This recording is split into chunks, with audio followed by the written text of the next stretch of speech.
muy buenas noches. Son las 19 horas en punto, 19 horas del lunes 7 de septiembre de 2020 y estamos en el Palacio Nacional de México, en la Ciudad de México. Vamos a iniciar la conferencia de prensa diaria sobre COVID-19, la pandemia causada por el virus SARS-CoV-2. Estamos a punto de cumplir 200 conferencias mañana, pero hoy vamos a tener la número 199 y vamos a tener el informe técnico que presentará el doctor Alomía, un detalle de comparación que hemos presentado en muchas otras ocasiones sobre la situación en la región de nuestro continente, de América, y comentaremos sobre las diferencias de las distintas curvas epidémicas, su interpretación, su significado. Y después abrimos a preguntas que ayer quedaron pendientes, varias de ellas. Doctor Alomía, si es tan amable. Con su permiso, señor secretario. Muy buenas tardes con todas y con todos los que están tanto de manera presencial como de manera virtual. Nos siguen también a través de las diferentes redes sociales y medios de comunicación. Estamos en la conferencia vespertina número 192 y el día de hoy cumplimos 100 días de la nueva normalidad. Normalidad que ustedes saben se caracteriza por las intervenciones comunitarias, actividades que son permitidas a través del semáforo de riesgo COVID, que desde hace 100 días se operan precisamente en cada una de las entidades federativas en base a la situación, al perfil epidemiológico que cada una de ellas tiene. Recordando que la epidemia en México es una epidemia asincrónica, es decir, sucede en diferentes momentos, con diferentes magnitudes en cada una de las 32 entidades federativas. Por eso la importancia de que cada una pueda tener un modelo y una evaluación de su riesgo para, en la medida de este resultado, puedan entonces aplicar las acciones, las intervenciones para disminuir la circulación en el espacio público y favorecer la sana distancia entre las personas que residen en cada una de ellas y así poder modular de manera adecuada la presentación de la epidemia en cada una de ellas. Vamos a ver cómo se encuentra el escenario nacional. Aquí tenemos más de 1.435.700 personas, son las que hasta el momento han sido estudiadas, han ingresado a este protocolo de estudio para saber si presentan o no la enfermedad COVID-19 y esto lógicamente a través de la detección mediante una prueba de PCR, que es la que está oficializada y normada para México, que permite identificar el virus SARS-CoV-2. El 50% de estas personas, que son 719.981, han dado ya negativas, lo cual han sido descartadas para COVID-19 y son las que precisamente están representadas en las barras de color morado en la parte superior. Pero también tenemos 637.509 al corte del día de hoy que han dado positivo a virus SARS-CoV-2 y por lo tanto, dado que presentaban signos y síntomas compatibles con la enfermedad, son hasta el momento nuestros casos confirmados de COVID-19. Podemos ver un dato importante, que es precisamente el porcentaje de positividad, desde que empezamos a graficar la semana número 35, desde el día de ayer domingo, que este porcentaje de positividad ha continuado con una tendencia descendente importante, cayendo inclusive del 44% que estuvimos prácticamente toda la semana pasada. Iniciamos la gráfica de esta semana con un 40% y vamos a ver cómo durante esta semana esta proporción pudiera estarse moviendo tanto hacia arriba como hacia abajo. Vamos a precisamente ver cuál es el comportamiento. Pero cuando vemos desde la semana 28-29, en donde teníamos el porcentaje de positividad más alto, que llegamos a tener hasta 54%, pues bueno, prácticamente desde ese entonces ha caído ya 14 puntos, lo que también habla que la entonces circulación del virus SARS-CoV-2 en el nivel comunitario y lógicamente en unas entidades federativas más, en otras menos, también ha disminuido. Vamos a ver la siguiente diapositiva para enfocarnos ahora a los casos estimados. 669.884 serían los casos estimados, es decir, a todo el grupo de casos confirmados ya con una prueba positiva, estamos sumándole aquellas personas que todavía tienen un resultado que no ha sido emitido, pero que sabiendo ese porcentaje de positividad para cada una de las semanas, lo aplicamos y entonces sumamos a ese grupo también para poder tener una estimación más cercana a la realidad.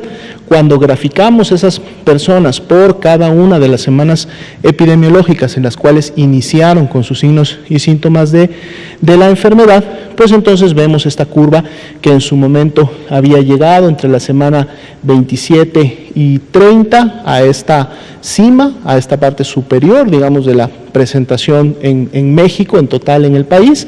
Luego presentaba ya 3 semanas continuas de descenso, prácticamente hasta la semana 32, luego hizo una meseta de la semana 32 a la 34, y de la 34 a la 35 nuevamente inicia un descenso, el cual para esa semana, ese comparativo de esas últimas 2 semanas, continúa de menos 13%, lo cual tendencia descendente que continúa a nivel nacional. Son 446.715 también las personas que están representadas en la curva de color verde, y son precisamente las personas que se han recuperado, y es el 70% ya confirmado de personas que se han recuperado hasta el momento de la epidemia, sabiendo que todavía tenemos también un porcentaje que se encuentra en este momento en recuperación, en hospitalización, y todavía entonces no las podemos sumar a este grupo.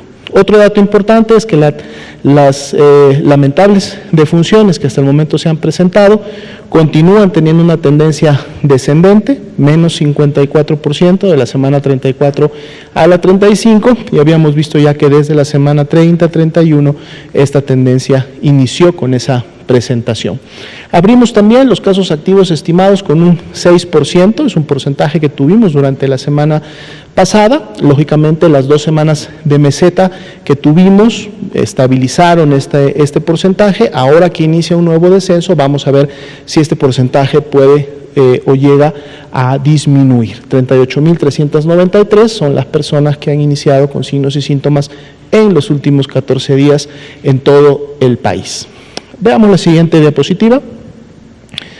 La disponibilidad y ocupación hospitalaria, 33% en el caso de camas general a nivel nacional.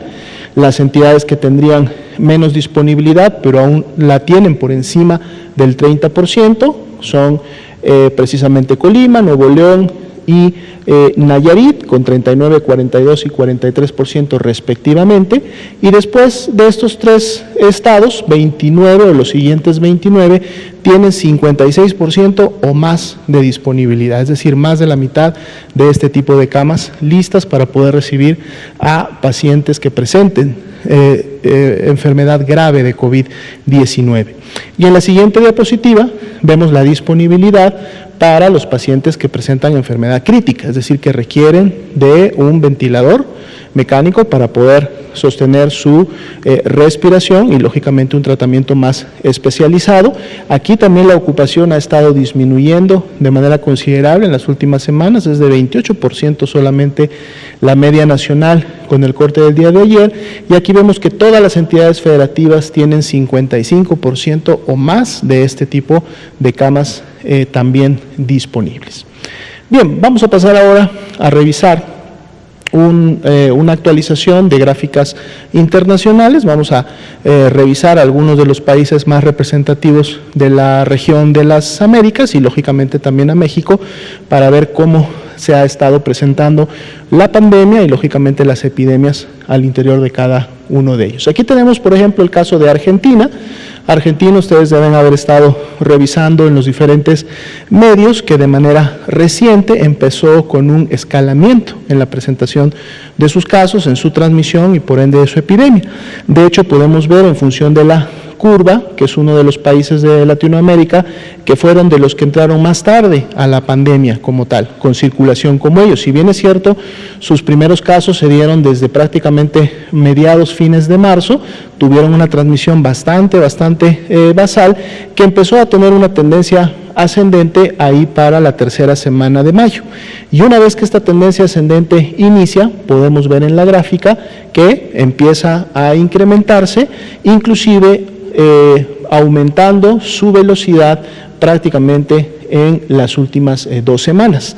De lo que vemos en este momento, este corte es al 6 de septiembre, Argentina todavía podría seguir una escalada, es decir, todavía no hay una evidencia que nos muestre que Argentina pudiera estar o hubiera ya llegado a su acme, a su pico y pudiera empezar un descenso. Todavía está en una fase de subida, en una fase de escalamiento de su epidemia. Vamos a ver en un momento determinado cómo se sigue comportando Argentina. Veamos otro país. El siguiente, por favor.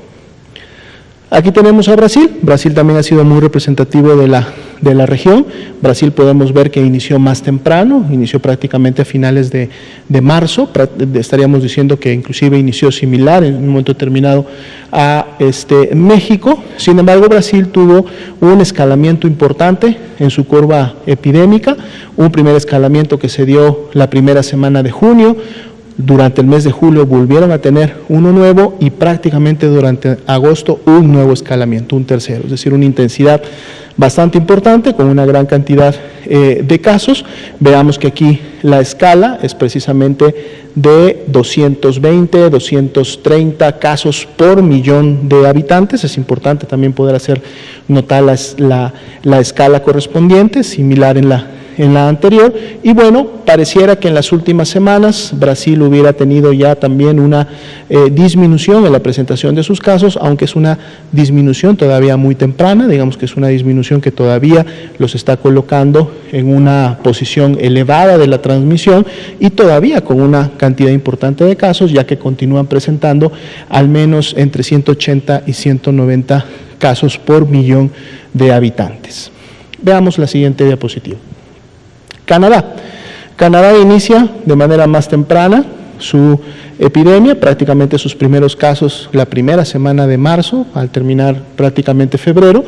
Tiene un escalamiento inicial importante, de hecho vemos que en su momento los casos por millón que se presentan tienen una velocidad de transmisión durante todo el fin de marzo de manera importante y llegan a un primer acme en el mes o en la primera semana de mayo y luego inician un descenso que se mantiene, es sostenido y prácticamente ya para el mes de julio han mantenido una transmisión que pudiéramos considerar basal, sin todavía considerar un rebrote, aunque en la última semana pudiera parecer que nuevamente esa curva quiere empezar a agarrar una tendencia ascendente, no necesariamente ha superado lo visto durante su meseta, por ejemplo el 26 de julio, vamos a ver si ese es un comportamiento similar al observado a fines de julio y pudiera nuevamente volver a disminuir y mantener su meseta o inclusive continuar bajando. Aquí vemos un interesante comportamiento en relación a las actividades que Canadá implementó en su momento. Veamos la siguiente.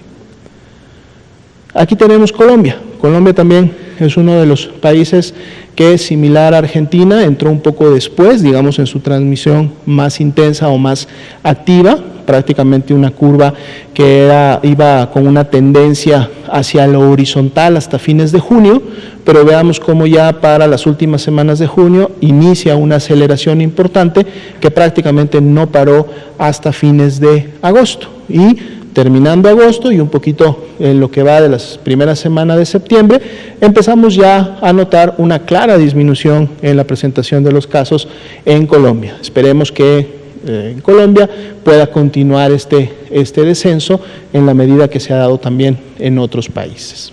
Veamos la siguiente.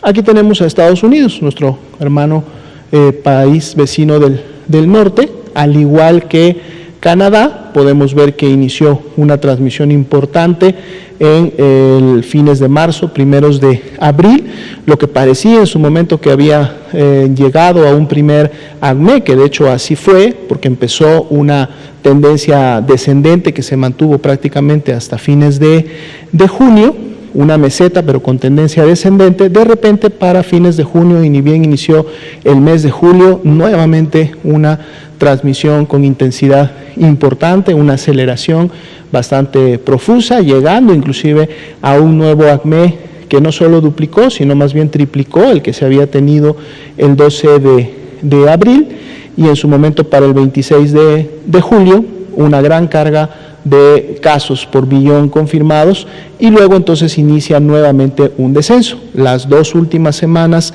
en el caso de Estados Unidos, se ha mantenido más bien en una meseta que inclusive se encuentra por encima del observado durante los primeros meses de la epidemia, y pues vamos a estar expectantes de cómo Estados Unidos en su momento se comporta esta meseta, si esa meseta empieza a tener una tendencia descendente o pudiera empezar a tener otro tipo de comportamiento. Vamos a ver la siguiente, que me parece es precisamente nuestro país. Aquí tenemos a México. Notemos que la escala cambia, la escala anterior era de hasta 250 casos por millón y aquí la escala máxima es de solamente 60, es una escala 4 veces menor a la que veíamos anteriormente. Y aquí podemos ver también un ascenso, que inicia aproximadamente a mediados de abril para efecto del país, un descenso que se mantiene prácticamente en una diagonal, digamos, de 45 grados, sin picos sobresalientes o curvas o ondas en esta primera presentación, llegando prácticamente a un primer acme, precisamente a fines de julio, y luego ya durante todo el mes de agosto, iniciando este descenso que habíamos visto o que estamos viendo en las gráficas nacionales que presentamos, con una ligera meseta al final, prácticamente en los últimos cortes, que veremos también en la medida que vamos a dar seguimiento cómo continúa el comportamiento. Sin embargo, ahora veamos la siguiente gráfica, en donde entonces vamos a poder conjuntar todas las curvas que acabamos de ver, de Argentina, Brasil, Canadá, Colombia, Estados Unidos y México. Aquí están todas juntas y con una misma escala. Entonces eso nos va a dar una mejor perspectiva de cuál fue el comportamiento, cuál ha estado siendo el comportamiento hasta el momento de la pandemia en estos países de la región. Aquí podemos ver de una manera más clara cómo Estados Unidos y Canadá fueron los primeros que entraron con una intensidad, digamos, importante a la epidemia. Es la línea en color negro y la línea en color rojo. Vemos que ya para su día 30, es decir, para después de un mes de haber presentado su primer caso por millón de habitantes, tenían una intensidad importante. Lógicamente la de Estados Unidos prácticamente era 2.5 veces mayor que la que estaba presentando Canadá, y mientras ambos países iniciaron también con un descenso que se dio casi hasta el día 95-100 de su epidemia, vemos como Canadá sí llega a un control importante en la presentación de la misma y prácticamente desde ese día 100 en adelante ha mantenido una tendencia muy basal, una transmisión muy pegada al horizonte, mientras que a partir también de ese día 100, más bien Estados Unidos viene con este repunte del que estábamos hablando, llegando a ser de los países de la región que ha alcanzado la mayor cantidad y presentación de casos por millón de habitantes. Llama también la atención, lógicamente, Brasil es como el tercer país de la región de esta gráfica que inicia con una transmisión importante, ahí por su día 45, y una vez que inicia esa transmisión importante o esa tendencia ascendente, no para. Llega en un punto inclusive a superar los casos por millón que presentaba Estados Unidos, y aunque Estados Unidos tiene esta bajada y esta subida, lo vuelve nuevamente a encontrar ahí por el día 135, se vuelve a encontrar con la misma intensidad que Estados Unidos e inclusive lo supera, y prácticamente en las últimas semanas podemos ver cómo Brasil ha mantenido una transmisión importante y se ha posicionado entre los primeros lugares. Luego tenemos en los otros 3 países, incluido México, estaríamos hablando precisamente de Colombia y de Argentina y de México. Y vean cómo en sus 3 curvas, que es la de color café oscuro para la curva de México, la curva naranja es la curva de Colombia y la curva azul es la curva de Argentina. Prácticamente los 3 países inician con una intensidad similar de la transmisión. Esta intensidad se mantiene, empieza a ser una diagonal baja, sin tanta velocidad en esta transmisión, y prácticamente todos tienen una presentación similar también hasta el día número 100. Sin embargo, a partir del número 100 también es cuando viene la diferencia. En el caso de la curva mexicana, esta llega a una meseta que se mantiene durante varios días, y después de mantener una meseta, inicia con ese descenso que es el que hemos estado comentando en las últimas semanas. No así las curvas de Argentina y Colombia, que más bien a partir del día 100 inician con una transmisión importante, una aceleración, vemos la curva azul y la curva naranja cómo se van para arriba e inclusive llegan en las últimas semanas a posicionarse en los primeros lugares de transmisión y por lo tanto de intensidad de contagios y de casos que se han visto, inclusive superando a ambas curvas, tanto la de Argentina como la de Colombia, a la que ya había estado presentando Estados Unidos.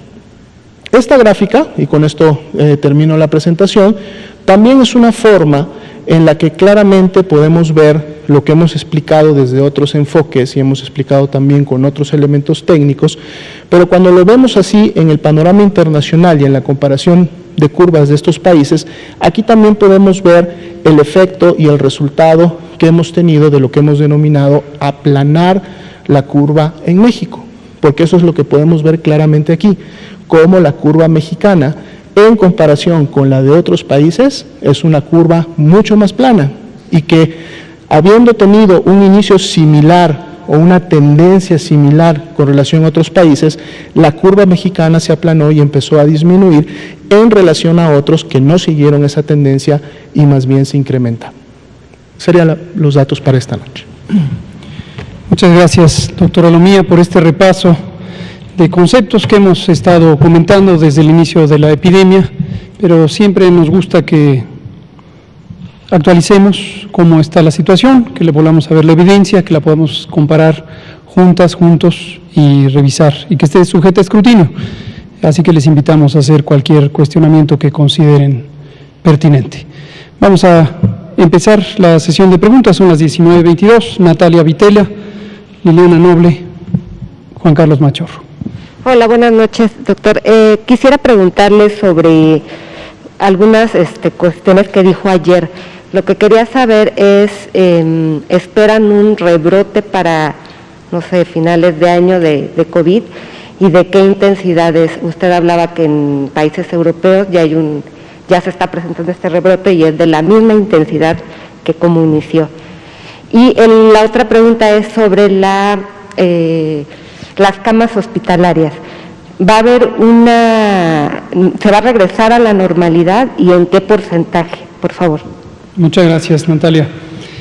Sobre el rebrote, hoy en la tarde me hicieron una entrevista en el radio, comenté esto, lo hemos comentado aquí, yo creo que en al menos unas 15 ocasiones, y hemos dicho lo siguiente, lo volvemos a decir. La epidemia empezó el 28 de febrero, o el 27, la noche del 27, cuando se detectó el primer caso, se confirmó en la madrugada del 28. Desde el inicio teníamos la expectativa de una epidemia larga. ¿Se acuerdan que hemos hablado de la epidemia larga? Pusimos un video donde reprodujimos las 18 ocasiones en que hablamos de la epidemia larga. Seguimos hablando de la epidemia larga. ¿Por qué hablamos de la epidemia larga?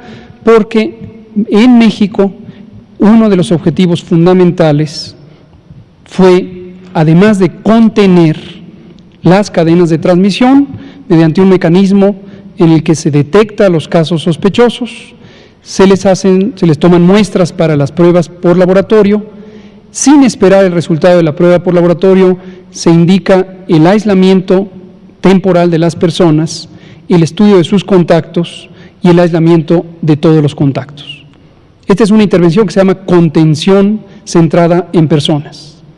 Esta intervención inició antes del 28 de febrero, precisamente producto de esa intervención que ya buscaba la identificación temprana de casos, es que detectamos el primer caso el 27 de febrero.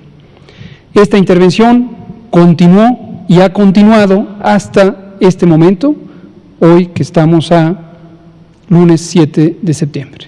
En ningún momento se ha interrumpido esta intervención. ¿De quién depende la ejecución de esta intervención? De los gobiernos estatales. ¿Por qué razón?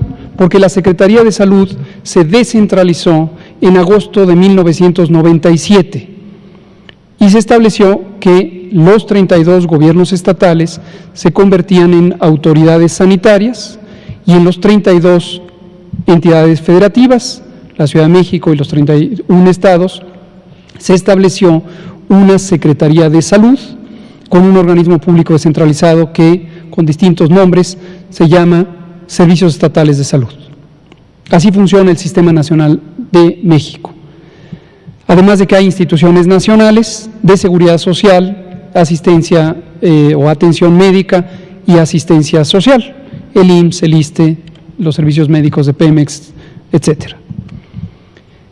Esta intervención, repito, inició antes del primer caso, durante el mes de febrero, y continúa hasta el momento, y la responsabilidad de su ejecución recae en los gobiernos estatales.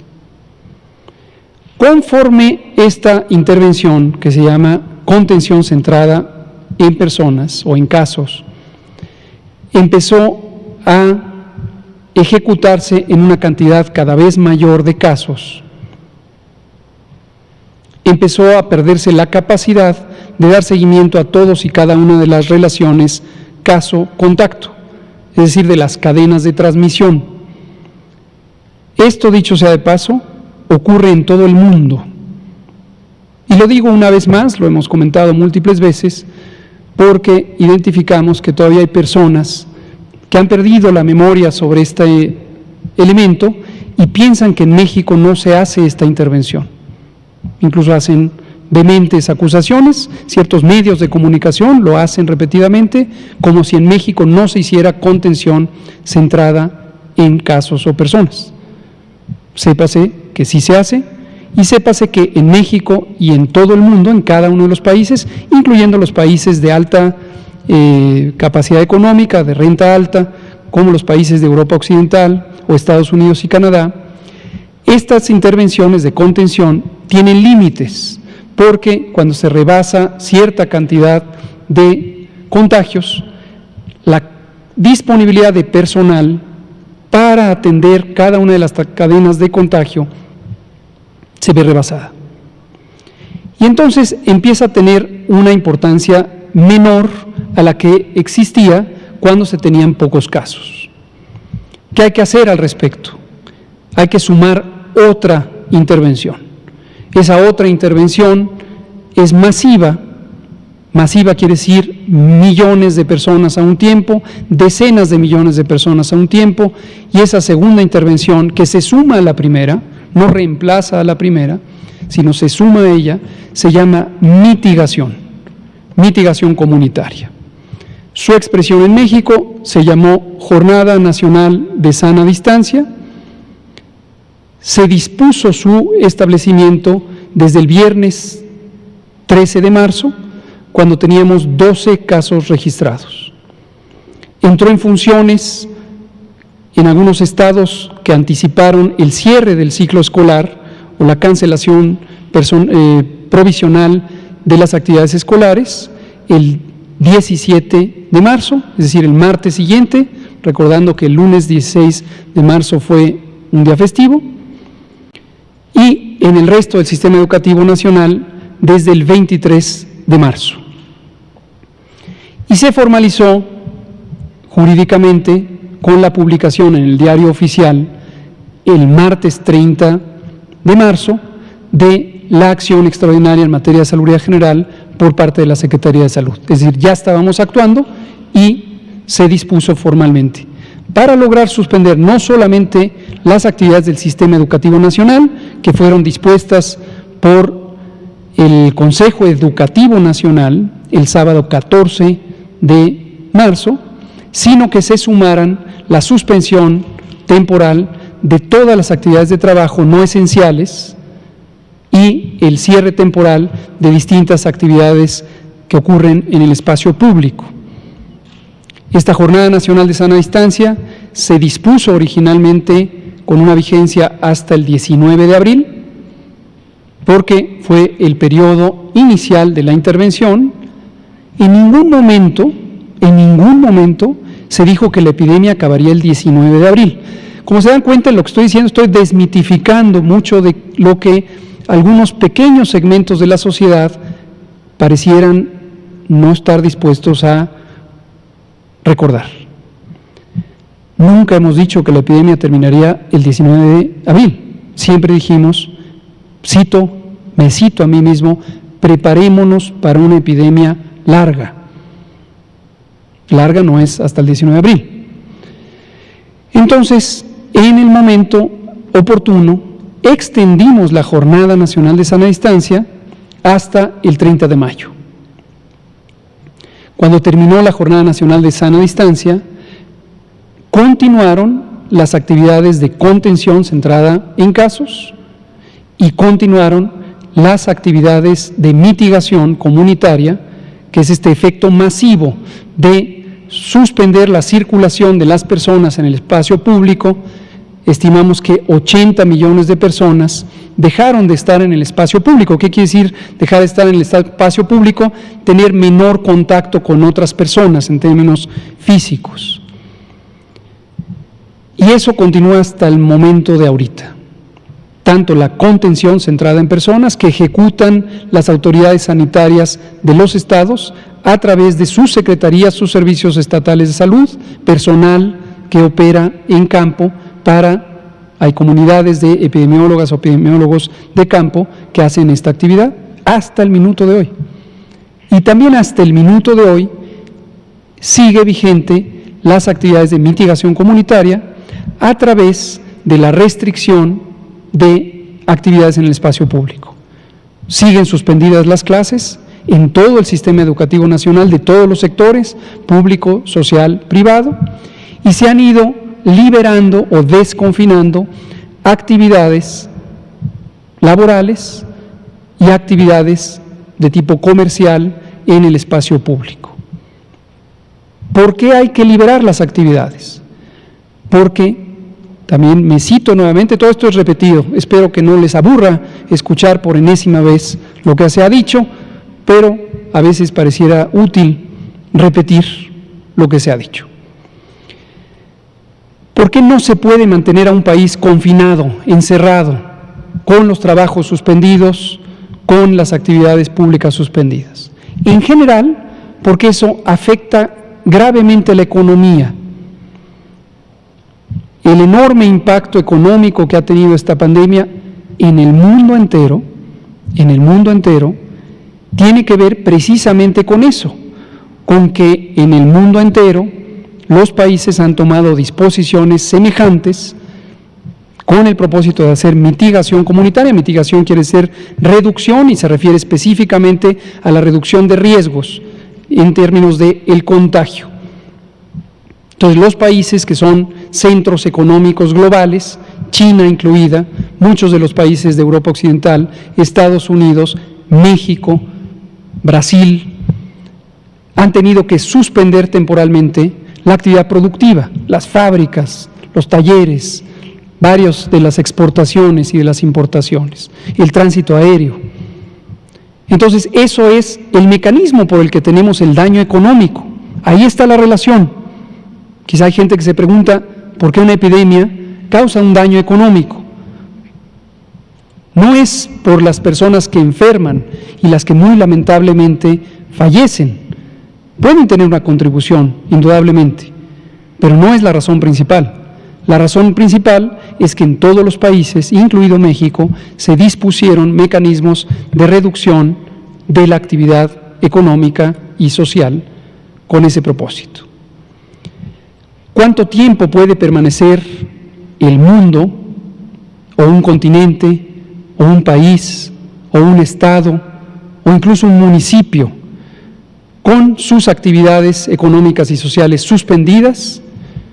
No hay una respuesta única, porque cada país tiene condiciones distintas, condiciones económicas, condiciones sociales, reservas, ahorros de magnitud diferente. Pero en general, entre más prolongado sea el confinamiento, más grande y más grave va a ser el daño económico y más difícil la recuperación. Y recordarán que también hemos dicho en innumerables ocasiones la importancia de balancear dos bienes públicos. Uno, la salud y la vida, que de manera directa se protege en el contexto de esta epidemia, evitando contagios. ¿Cómo se evitan los contagios? De la manera que he dicho, conteniendo y mitigando. ¿Por qué se evitan de esa manera y no de cualquier otra? Porque hasta el minuto de hoy, lunes 7 de septiembre, 19:35 horas, no existe un solo tratamiento directo contra el virus SARS-CoV-2. Y hasta el minuto de hoy, 19:35 del lunes 7 de septiembre de 2020, no existe ni una vacuna para prevenir los contagios. Entonces, no hay otro mecanismo más que la contención y la mitigación.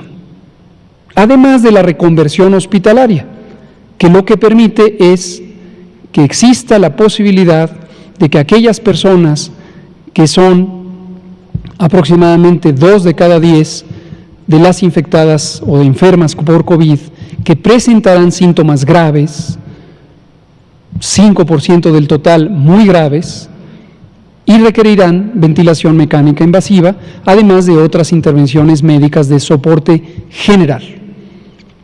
Entonces, por esa razón hay que tener el confinamiento para proteger la salud y la vida. El otro bien público a cuidar es el bienestar, y el bienestar en mucho depende de la economía. Y obviamente entran en tensión estos dos bienes, porque si hago confinamiento, si encierro las actividades y suspendo las actividades, daño la economía. Si libero las actividades, daño la salud de manera directa. Y no hay una sola fórmula, ni una solución para todos los países o para todos los estados o para todos los municipios, porque las condiciones socioeconómicas son diferentes. No hay una solución única permanente, porque en cada etapa, en cada momento, conforme pasa cada día, cada semana, cada mes, cambia la realidad epidémica y cambia la realidad socioeconómica.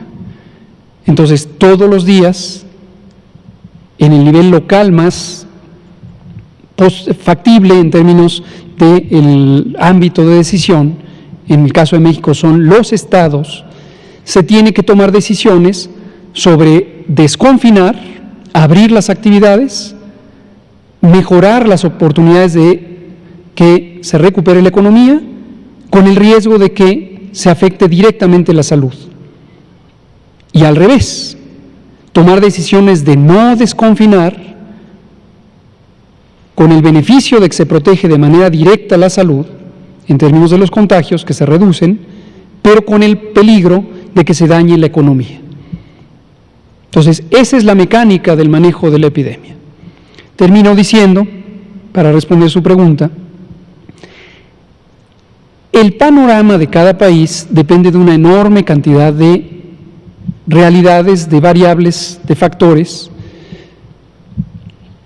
El factor poblacional, la densidad poblacional, densidad es el número de habitantes promedio por unidad de espacio, vamos a decir por kilómetro cuadrado. Entre más densa es la población, más factible es que haya contagios. Países que tienen poca población en territorios más grandes, entonces tienen dispersión, no densidad, son poco densos, y la dinámica de transmisión en general es menor.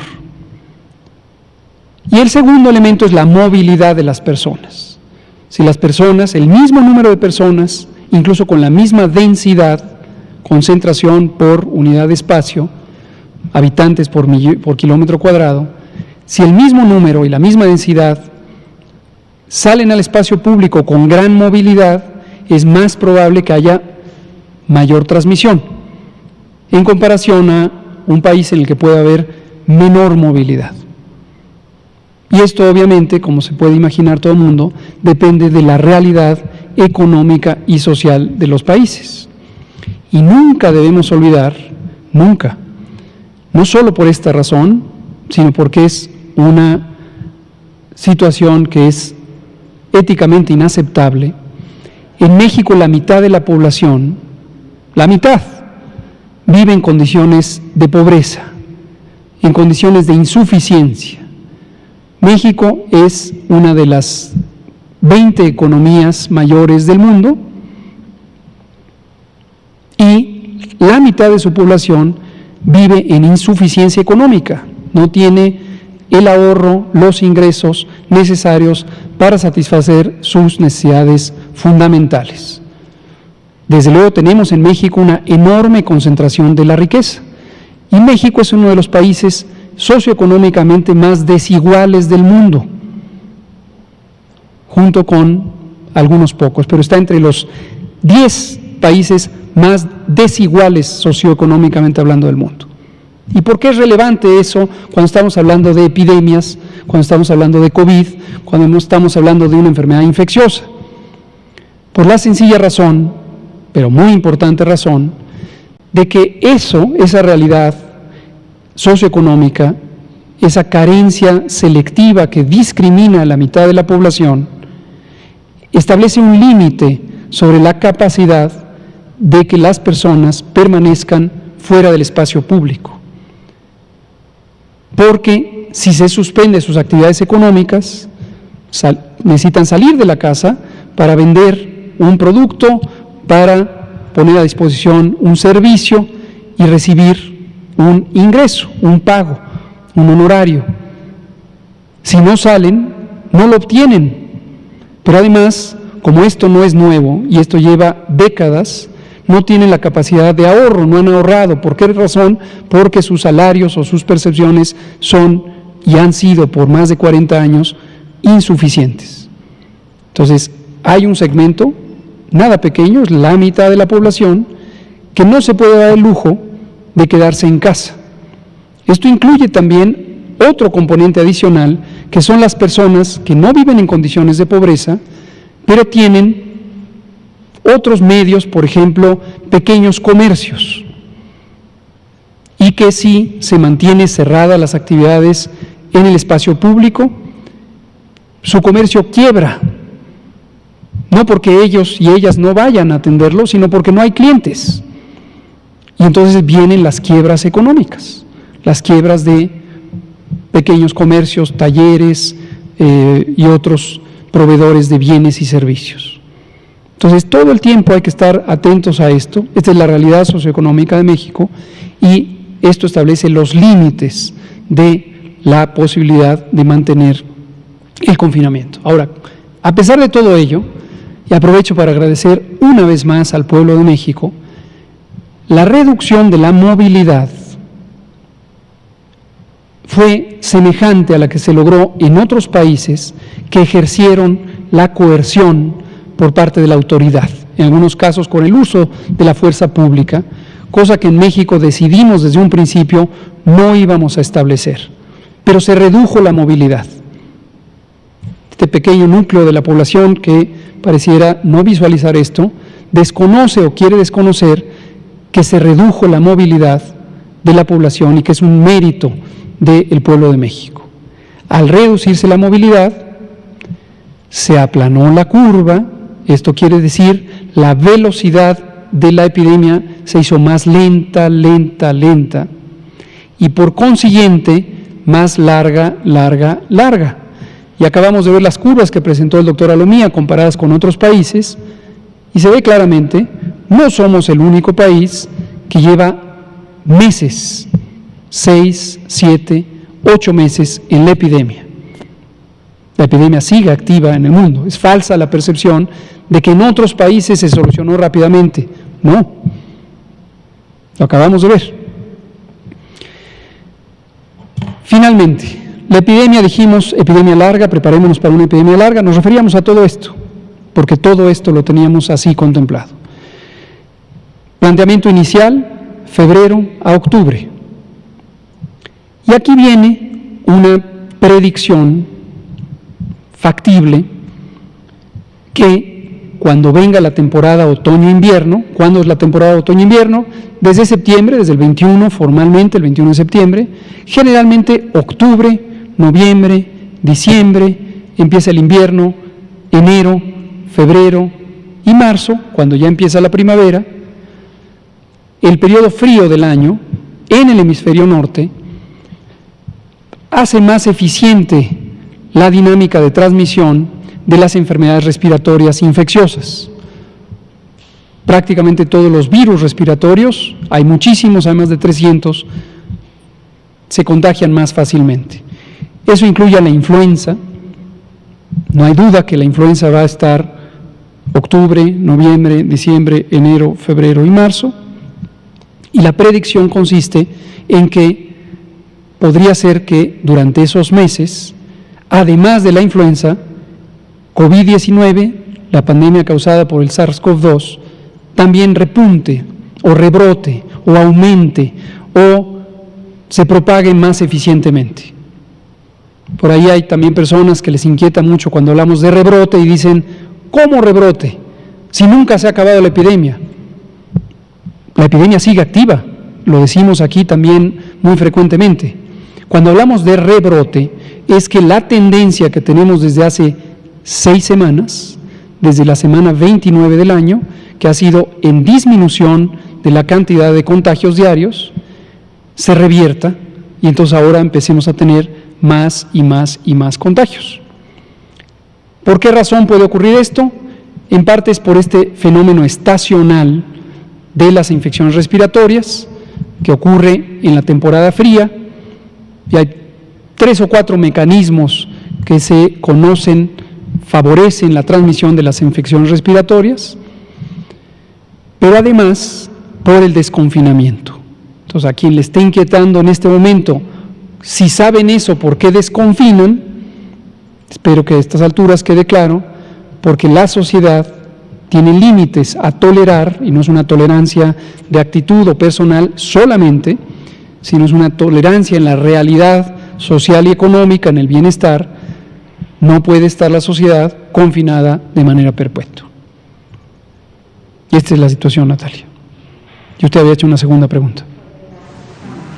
Camas hospitalarias. Mañana en el Pulso de la Salud probablemente vamos a presentar avances de la guía de continuidad de operaciones y restitución de los servicios no COVID, que se publicará en uno de los días de esta semana, y vamos a presentar unas tablas comparativas con respecto al primer semestre de 2019 y comparadas con el primer semestre de 2020, cuántas atenciones ha habido en hospitalización, en consulta y en urgencias de algunos padecimientos.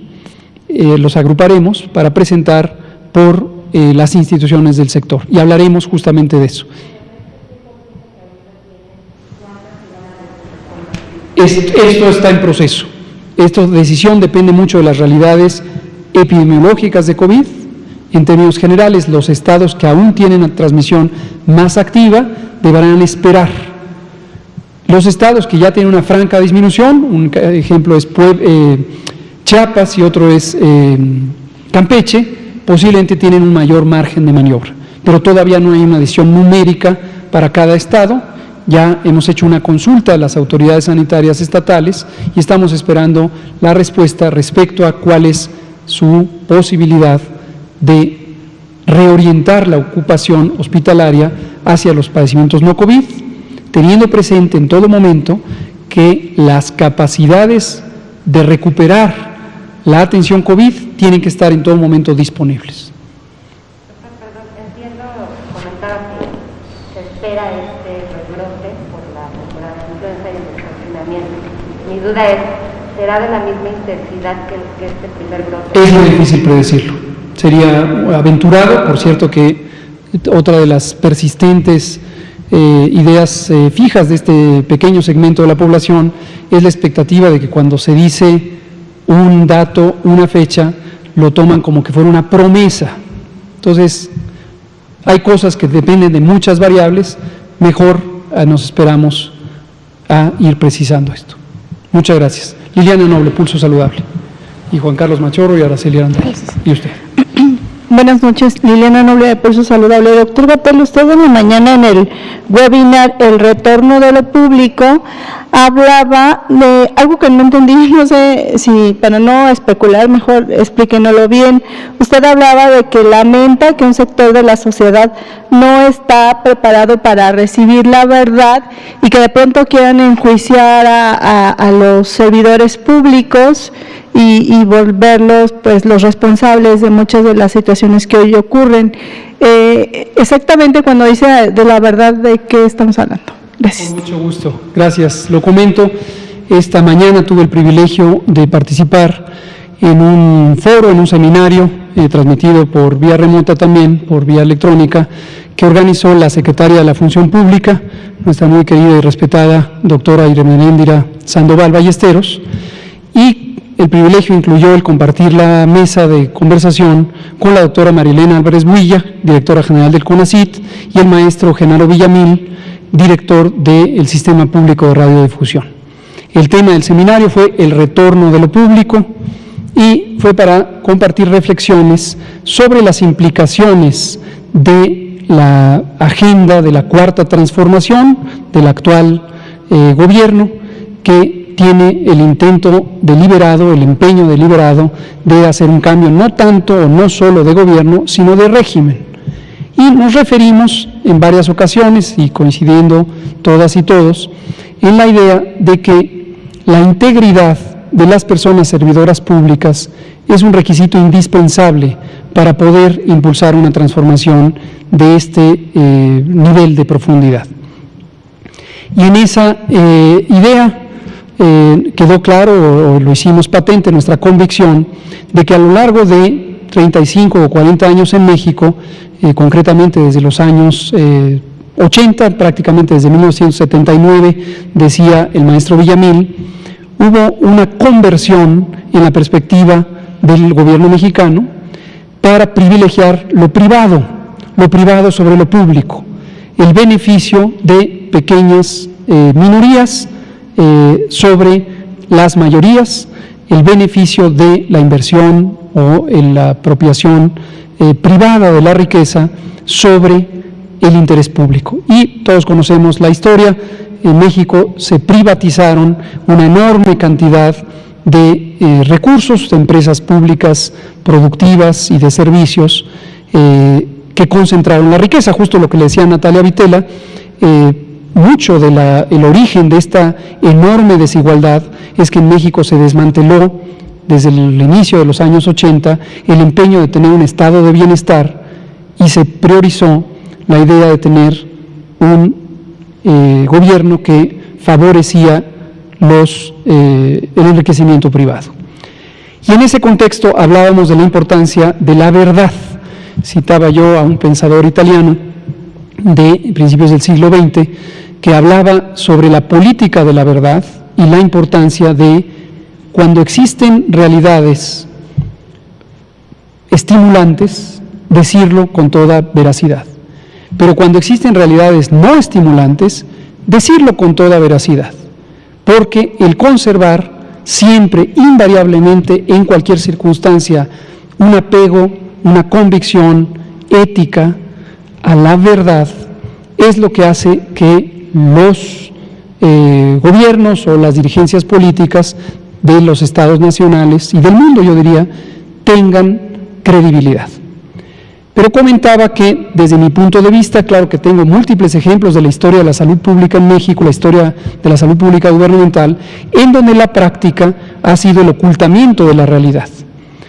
Con Natalia Vitela hace algunos años platicaba ejemplos sobre la epidemia de chikungunya y la epidemia de Zika, y cómo en México estas epidemias sorprendentemente fueron muy pequeñas y nunca se dio a conocer su dimensión real, que es incompatible con las estimaciones científicas sobre el tamaño de esas epidemias en México. Por poner uno de muchísimos ejemplos. Y hablaba yo de una lamentable historia en donde funcionarias y funcionarios públicos de diversas administraciones recientes en la salud tenían la costumbre de maquillar los datos, ocultarlos, reservarlos, etc. Nosotros, por convicción, se puede revisar, llevamos 199 sesiones, todo el mundo podría escrutar la información que aquí damos. Cuando hay una información que no es alentadora, la decimos igualmente. Por ejemplo, esto, puede haber un rebrote, por ejemplo, esto, todavía no tenemos ninguna vacuna, por ejemplo, esto, se prolongó cierta etapa o entramos en meseta, ya no estamos reduciendo, y hemos puesto a disposición, como nunca antes, literalmente nunca antes, los datos completos del sistema de vigilancia epidemiológica de COVID, lo hemos puesto a disposición pública para que cualquiera lo pueda explorar y hacer inferencias y observaciones. Entonces a eso me refería, y lo que decía es que aspiro a que la sociedad mexicana vaya preparándose para recibir la verdad y salgamos de esta dinámica que suele ocurrir cuando se politizan la información técnica, en donde se quiere buscar, a veces me parece que de una manera simplista, ¿quién es el culpable de esto? ¿Quién es el culpable de otro? Entonces, cuando hay una realidad tan compleja, pensar en culpabilizar esto, eso es otro tipo de pensamiento, un poco más simple, un poco como el de los niños, digamos, con perdón de los niños. Pero incluso lo que nosotros mismos decimos, aquí hemos hablado de la epidemia de obesidad, sobrepeso, diabetes, causada por la mala alimentación, que a su vez está determinada por un sistema agroalimentario sobresaturado de productos de bajo valor nutricional. Y cuando lo hemos dicho aquí, la reacción que vemos en algunos medios de comunicación es, quieren culpar a la comida chatarra. No, con todo respeto, no es nuestra postura. Cuando uno aborda las cosas de una manera técnica, de una manera científica, uno no piensa en culpar, porque no se trata de culpar, se trata de entender la realidad, entender las oportunidades de modificar la realidad y cambiarla para que sea benéfica a el interés público. Entonces, todo esto fue lo que hablamos en el seminario de hoy y le agradezco públicamente a la secretaria de la Función Pública por habernos invitado. Doctor, gracias. Y una segunda pregunta. AstraZeneca recibió protección especial contra cualquier tipo de demanda de responsabilidad sobre la vacuna. Esto me hizo pensar en que qué miedo, está en su derecho, así procede, por 4 años. ¿Quién le da esta protección? No dice quién le ha otorgado esta protección, pero esto es bueno, ya no nos debemos a poner la vacuna, es qué un miedo. punto de reflexión que estamos trabajando, aprovecho para comentarles, por instrucción del secretario de Salud y en concurrencia con la instrucción general que dio el presidente, instrucción también muy específica que le dio al secretario de Salud, le pidió que estableciera una persona responsable del seguimiento de la iniciativa de las vacunas COVID y que trabajara para asegurarse que los trámites son expeditos, pero son rigurosos y son apegados a las distintas reglamentaciones de seguridad sanitaria o de protección contra riesgos sanitarios. El doctor Alcocer me designó, integramos el grupo, este es un grupo de trabajo gubernamental para tener la estrategia general de vacunación contra COVID. En el grupo participa CONACYT, la doctora Marilena Lasbuilla, el coordinador de los Institutos Nacionales de Salud, doctor Gustavo Reyes Terán, el secretario del Consejo de Salud General, doctor José Ignacio Santos Preciado. Participa también COFEPRIS, aunque ahora está adscrito a la subsecretaría, de modo que de manera directa yo lo represento. Participa la Secretaría de Relaciones Exteriores a través de la subsecretaria Marta Delgado. Participa la Secretaría de Economía a través del subsecretario de Industria, Comercio y Competitividad, Ernesto Acevedo. Participa Birmex, la empresa pública de vacunas, y participa el INSABI, Instituto de Salud para el Bienestar, participa el Instituto Mexicano del Seguro Social. Ese es el grupo de trabajo hasta ahorita. Se incorporará posteriormente la Secretaría de Hacienda y Crédito Público a través de la Subsecretaría de Egresos. Y la idea de este grupo es coordinar los distintos esfuerzos que tienen que ver desde la investigación y el desarrollo, el acceso, la adquisición, el uso, la regulación sanitaria, la farmacovigilancia y la evaluación y el monitoreo. Y la comunicación social. Participa también Jesús Ramírez, el vocero de Presidencia y coordinador general de comunicación social de Presidencia. Esa es la amplitud del grupo. Y una de las condiciones de interés participa también la abogada general de la Secretaría de Salud y en su momento el consejero jurídico de Presidencia, porque uno de los elementos a considerar es esto sobre la responsabilidad legal que en los países podría implicar si la vacuna, 1, 2, 3, cualquier vacuna, no solo esta de este laboratorio, tuviera un efecto secundario grave. ¿Quién se hace responsable jurídicamente hablando si surgiera una demanda de responsabilidad legal? En casi ningún país existe un marco jurídico que permita establecer una excepción de esa responsabilidad, excepto en Estados Unidos, que desde hace varios años, más de 8, tienen un mecanismo legal para exceptuar de responsabilidad legal a las compañías fabricantes de vacuna. En México no existe tal condición. Entonces hay que estar expectantes a ver a qué se refiere esta información, en qué país se le ha planteado esto, quizá es Estados Unidos, ciertamente en México no existe esa condición.